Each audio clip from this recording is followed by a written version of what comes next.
here are some topics for you today. Today in world news, we have U.S. and U.K. reject reports of imminent prisoner deal with Iran. The U.S. and the U.K. dismissed reports coming out of Iran. Iran was a key topic of discussions Monday between U.S. Secretary of State Antony Blinken and his host in London, British Foreign Secretary Dominic Raab. Their meeting took place a day before the first face-to-face meeting of foreign ministers from the group of 7 leading industrial nations in 2 years, largely due to the coronavirus pandemic. Iran, Ukraine, China, Russia, climate change, and COVID-19 are expected to dominate the talks. Blinken's visit to London, his first since being appointed by President Joe Biden, comes amid mounting speculation of a prisoner swap deal with Iran. Such exchanges are not uncommon and were a feature of the 2015 nuclear accord between Iran and the world's leading powers. Biden has indicated he is looking to restart nuclear talks with Tehran after his predecessor, Donald Trump, pulled the U.S. out of the agreement in 2018. The reports coming out of Tehran are not accurate, Blinken said as a press briefing after their meeting, adding he had no higher priority than bringing all detained Americans home. More broadly on this, we have to take a stand against the arbitrary detention of citizens for political purposes, he said. Raab also dismissed that prospects of an imminent breakthrough amid reports in Iran that Britain will pay a 400 million pounds, that's 550 million US dollars, debt to secure Zaghari Ratcliffe's release. He insisted that the British government was working very intensely on the held arbitrary and, in our view, unlawfully, Raab said. In Britain, there's particular interest in the well-being of being Zaghari Ratcliffe, who was last week sentenced to an additional year in prison of charges of spreading propaganda against the systems. The two diplomats discussed an array of subjects, such as sanctions on Russian citizens, climate change, and Biden's decision to withdraw U.S. troops from Afghanistan later this year, a process that began in earnest over the weekend. Russia and its aggressive actions toward Ukraine were also on the agenda, with Blinken set to travel to the Ukrainian capital of Kyiv on Wednesday. Biden is also set to take a new approach with regard to North Korea following a policy review completed last week. Blinken, who met in London with his Japanese and South Korean counterparts earlier Monday, said the new approach will be practical and calibrated, and urged the leadership in Pyongyang to take the opportunity to engage diplomatically. On Tuesday, the top diplomats from the U.S., Canada, France, Germany, Italy, Japan, and the U.K. will meet along with the foreign minister colleagues from selected other countries, including Australia, India, and South Africa.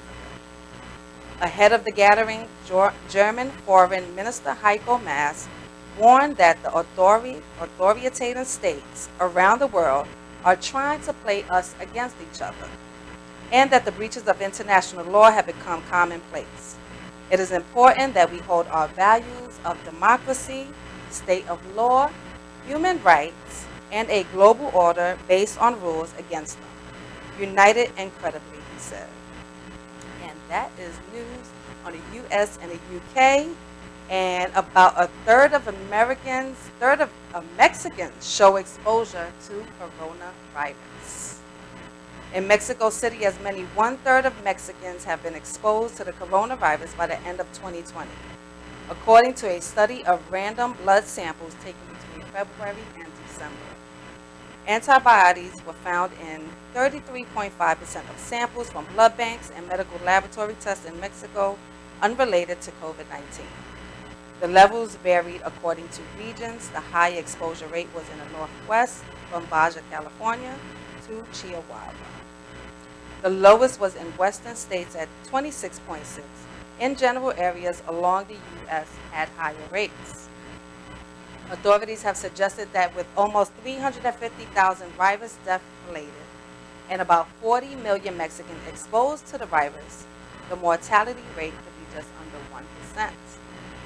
Moreover, the study suggested about 86% of those infected have developed effective antibodies, but that around 14% hadn't and couldn't be reinfected.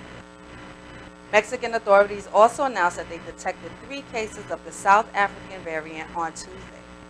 The UK and Brazilian variants have already been detected in the country, but Mexico does relatively little variant testing. The country has received about 26 million vaccine doses and given about 17 million shots, covering over 20 million people, some of who have gotten 2 doses. That remains a small amount of the country of 126 million. Mexico has vaccinated many of its senior citizens and plans to begin vaccinating people between the ages of 50 and 59 in May. Assistant Health Secretary Hugo Lopez said Mexico will soon start receiving Pfizer vaccines from U.S. plants rather than from plants in Europe. That will make the logistics of importing the shots easier. There have been over 216,000 test-confirmed deaths related to COVID-19, but Mexico does so little testing that many people die without being tested. A preliminary government review of death certificates suggests that excessive deaths attributable to COVID-19 reached 344,000 by the start of March. There have been 395,000 test confirmed deaths since then, for a total of 346,110 total. And in San Diego, at least 3 killed and many were hurt in a boat capsized. A packed boat suspected of being used in human smuggling operation capsized and broke apart in a powerful surf along the rocky San Diego coast, killing at least 3 people and injuring more than 2 dozens, authorities said. Lifeguards, the U.S. Coast, and other agencies responded around 10:30 a.m. Sunday following reports of an overturned vessel in the waves near the rugged peninsula of Point Loma, according to San Diego Fire Rescue. There are people in the water drowning, getting sucked out of the rip current out there. 7 people were pulled from the waves, including 3 who drowned. 1 person was rescued from a cliff, and 22 others managed to make it offshore on their own. The total death total remained unclear. However, the U.S. Coast Guard said in a statement last Sunday that 4 people were dead. The local coroner's officers listed 3 dead, including a 41-year-old woman and a 35-year-old woman and a man of an unknown age. Once we arrived on the scene, the boat had basically been broken apart. Conditions were pretty rough, 5 to 6 feet of surfy, windy, and cold weather. A total of 27 people were transported to hospitals with a wide variety of injuries, including hypothermia. Most of the victims were able to walk themselves to ambulance. Officials said that the group was overcrowded on a 40-foot cabin cruiser that is larger than the typical open-top wooden panga-style boats, often used by smugglers to bring people illegally into the U.S. from Mexico. Every indication from our perspective was that this was a smuggling vessel. We haven't confirmed their nationality, said Jeff Stephenson. In Salvador and Honduras picked up a border and immediately expelled to Mexico without an opportunity to seek asylum. President Joe Biden has exempted unaccompanied children from expulsions, but the vast majority of adults are quickly sent back without facing any consequences.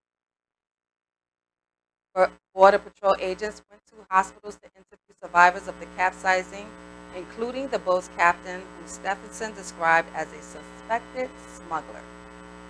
Smugglers typically face federal charges, and those being smuggled are usually deported.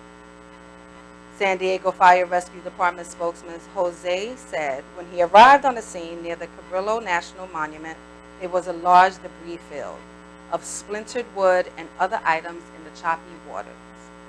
In that area of Point Loma, it's very rocky. It's like the waves just keep pounding the boat, breaking it apart.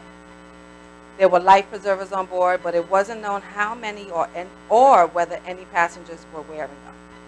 Among the rescuers were unnamed Navy sailor who was in the area with his family and jumped in the water to assist someone in an effort described by Romero as a huge help.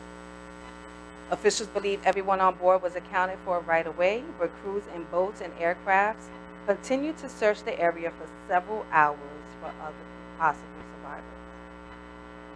On Thursday, border officials intercepted a Panga-type vessel traveling without navigation lights 11 miles. Citizen with no legal status to enter the U.S., according to a statement released by Customs and Border Protection. Two of the people on the boat, the suspected smugglers, will face charges. Border Patrol on Friday said law enforcement officials would be revamping up operations to disrupt maritime smuggling off the coast of San Diego this weekend. As warmer weather comes to San Diego, there is a misinterpretation that it will make illegal crossing safer or easier, the agency said in a statement. In early March, an SUV packed with migrants collided with a tractor-trailer in the farming community of Hopeville, California, about 125 miles east of San Diego. The crash killed 13 of 25 people inside the 1997 Ford Expedition, including the driver, in one of the deadliest border-related crashes in the U.S. history. Wow. And last but not least, tornadoes caused damage in Mississippi and trees down in Atlanta. Multiple tornadoes were reported across Mississippi on Sunday, destroying homes and uprooting trees before the storm system moved into Atlanta, prompting residents Monday to seek shelter in Georgia's largest city. There were no immediate reports of injuries. Just south of Zahoo, Mississippi, Vicki Savelle looked at the remains of her brand new mobile home where she and her husband had just moved in 8 days ago. It was her first new home. "Oh my God, my first new home in 40 years and it's gone," she said. Amid trees, tops strewn about the neighborhood and the roar of chainsaw as people worked to clear the roads.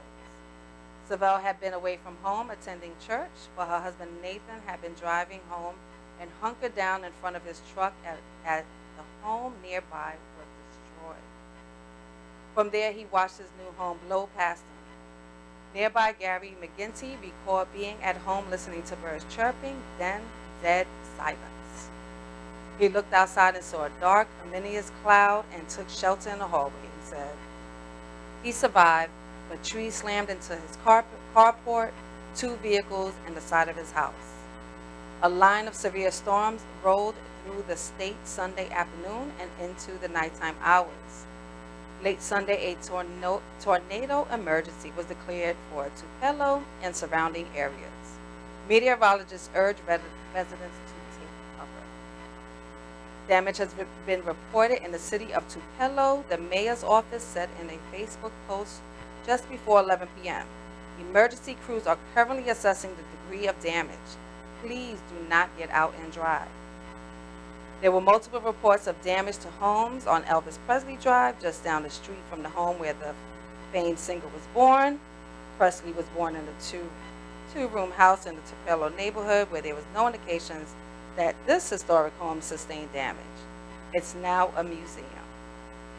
Light poles have been snapped off, trees in a few homes, trees on vehicles, damage to several businesses. Fortunately, we have no reports at this time of injuries. Emergency personnel are working feverishly to open the roads as quickly as possible. News outlets reported tornadoes near Yazoo, Brenham, and Tushla early in the day. As the system moves east, storm damaged homes in Kentucky Town early Monday, and a tornado watch for much of the day covered large parts of Alabama and Georgia. At one point Monday, a tornado warning prompted residents of Atlanta to seek shelter.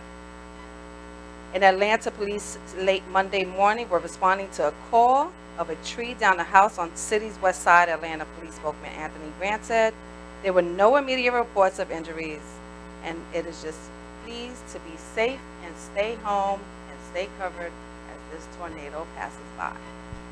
And I am Kim Seabrook. I want you to stay tuned as we will be covering more news across the world. on Millennium News 24. You can download the app on your Android phone, on your Apple phone, and you can also watch us on Roku, Apple TV, and on your Amazon Fire Stick. Again, I'm Kim Seabrook, and you're watching Millennium News 24. Thank you so much for tuning in. We'll see you next time.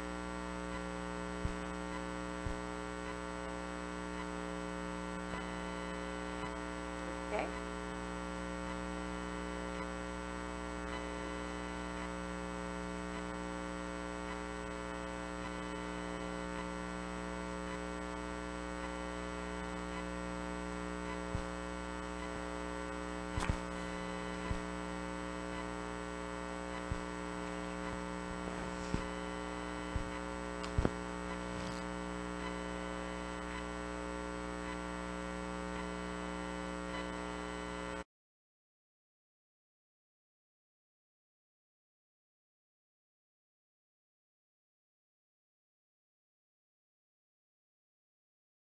in the northern area of Sitanga. Now, the high-profile killings of the European